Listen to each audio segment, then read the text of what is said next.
Good evening, visitors, and welcome to the Australian War Memorial's last post ceremony.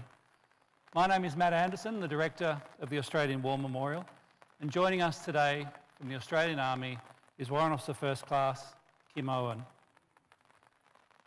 We welcome the veterans who have served, those who are still serving, and the families that love and support them.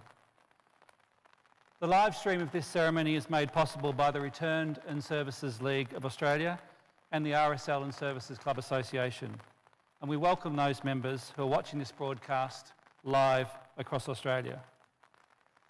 Tonight, we are privileged to welcome the Vice President of the ACT section of the Naval Association of Australia, Mr. Alec McGowan.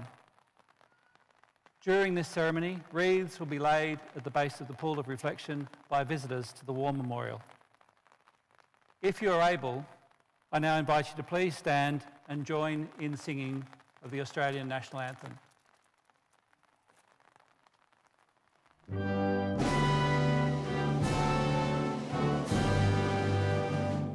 Australians, oh, let us rejoice, for we are one and free, with golden soil and wealth for toil. Our home is got by sea. Our land abounds in nature's gifts of beauty, rich and rare. In history's page, let every stage advance Australia fair. In joyful strains, then let us sing, advance Australia fair.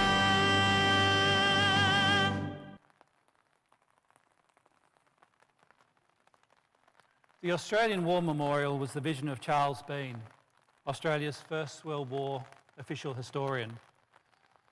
Bean landed with the Australian troops on Gallipoli and stayed with them at the front to the end of the war.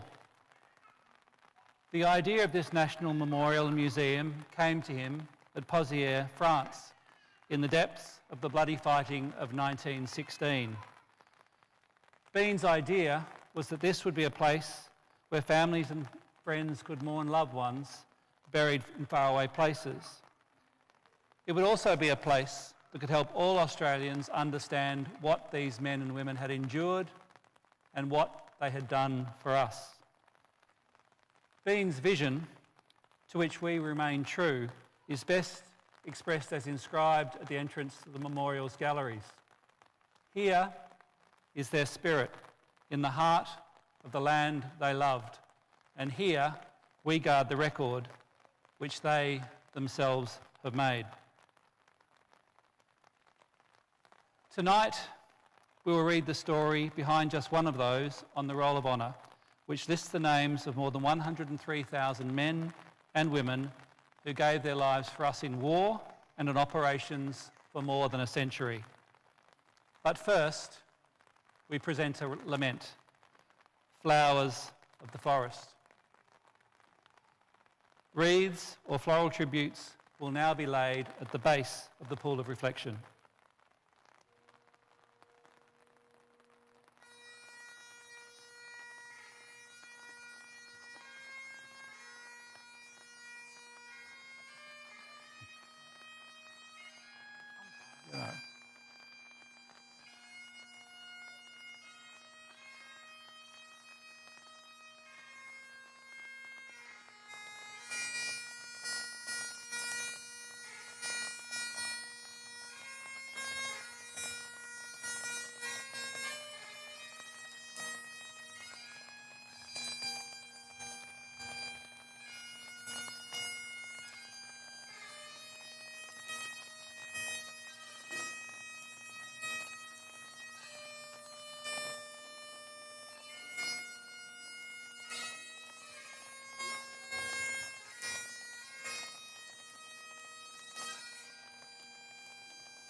Today, we remember and pay tribute to leading stoker Richard James Beckett. Richard Beckett was born on the 9th of February 1920 in Launceston, Tasmania, the son of Leslie and Beatrice Beckett. On the 8th of November 1938, at the age of 18, Beckett enlisted in the Royal Australian Navy for a period of 12 years.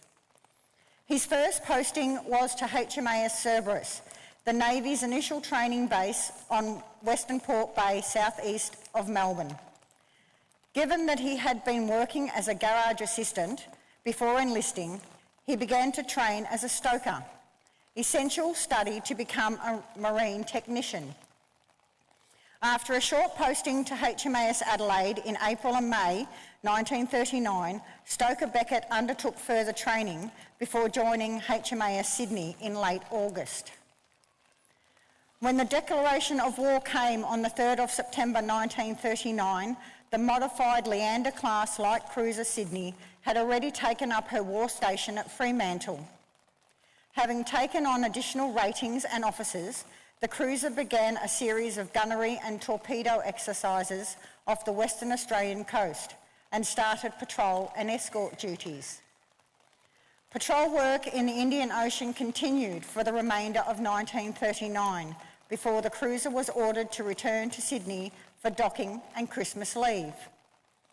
On the 1st of May, Sydney was returning to Fremantle from escort duties when she received orders to proceed to Colombo, orders that would see Sydney leave station at Australia and eventually win fame in the Mediterranean Sea. Arriving in Colombo, she was soon directed to proceed to Egypt, where she joined the Royal Navy Mediterranean Fleet, beginning patrol sweeps only hours after Italy's declaration of war on the 10th of June. The following month, Sydney achieved victory over the Italian cruiser Bartolomeo Colleoni in the Mediterranean during the Battle of Cape Sparta. Sydney sustained just one hit to her forward funnel, which caused only minor damage and no serious casualties. News of the victory dominated Australian newspapers, and on her return home in February 1941, Sydney received a royal welcome. In November 1941, Beckett was rated acting leading stoker. That same month, Sydney escorted the troop ship Zealandia north to Suda Strait, where she was to be relieved by the British cruiser HMS Durban for the last leg of Zealandia's passage to Singapore. Many of Sydney's crew viewed this work as being a milk run in comparison to the high tempo of operations in the Mediterranean. The voyage to Suda Strait occurred without incident, and Sydney was returning south along the coast of Western Australia when, on the afternoon of the 19th of November, she sighted what appeared to be a merchant vessel, some 200 kilometres west of Shark Bay.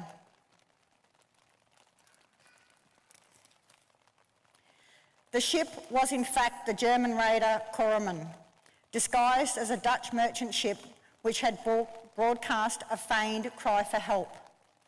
Attempting to establish the identity of the vessel, Sydney drew almost a beam of Cormoran at very close range, keeping her main armament trained on the mysterious ship.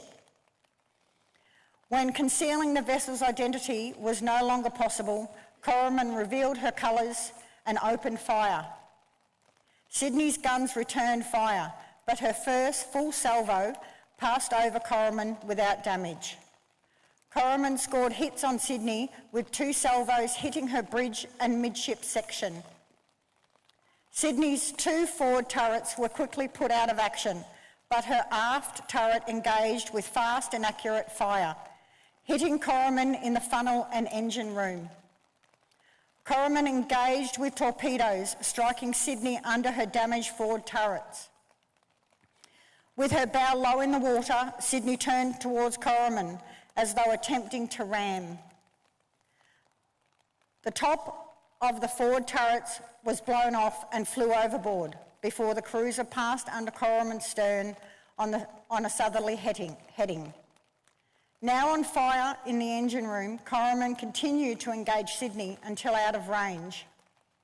Crippled and on fire from the bridge, Sydney steamed slowly to the south. Both ships had been dealt mortal blows and sank during the evening. Survivors from the Coromon were eventually rescued and interned.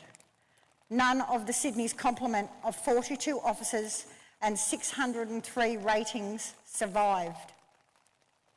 Richard Beckett was 21 years old. With no grave but the sea, today his name appears on the Plymouth Naval Memorial on England's south coast, which commemorates more than 7,000 Commonwealth sailors of the First World War and almost 16,000 of the Second World War. His name is listed on the Roll of Honour on my left amongst almost 40,000 Australians who died while serving in the Second World War. A photograph of his name listed on the Plymouth Naval Memorial is displayed today by the Pool of Reflection.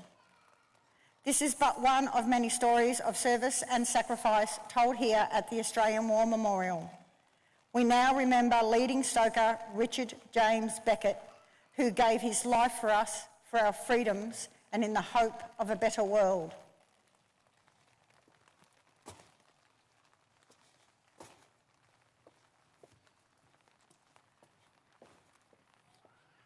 Please stand for the reading of the Ode and the sounding of the last post. They have no grave but the cruel sea, no flowers lay at their head. A rusting hulk is their tombstone, a fast on the ocean bed. They shall grow not old, as we that are left grow old. Age shall not weary them, nor the years condemn. At the going down of the sun and in the morning, we will remember them. We'll remember them.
Lest we forget.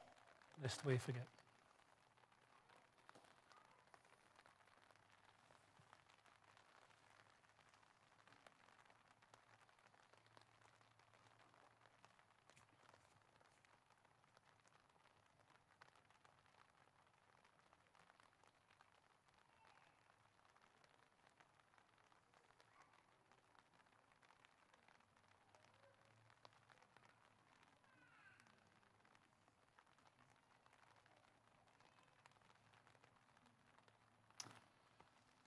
We leave you this evening with the words of the memorial's founder, Charles Bean.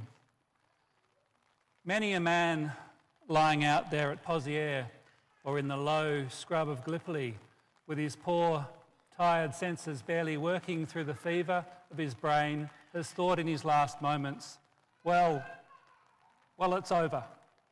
But in Australia, they will be proud of this. Ladies and gentlemen, girls and boys, that concludes tonight's last post ceremony. On behalf of the Council of the Australian War Memorial, my remarkable staff and volunteers, thank you for visiting the Australian War Memorial today and for your continued support during the Memorial's development project. We wish you all a very pleasant evening and a Merry Christmas.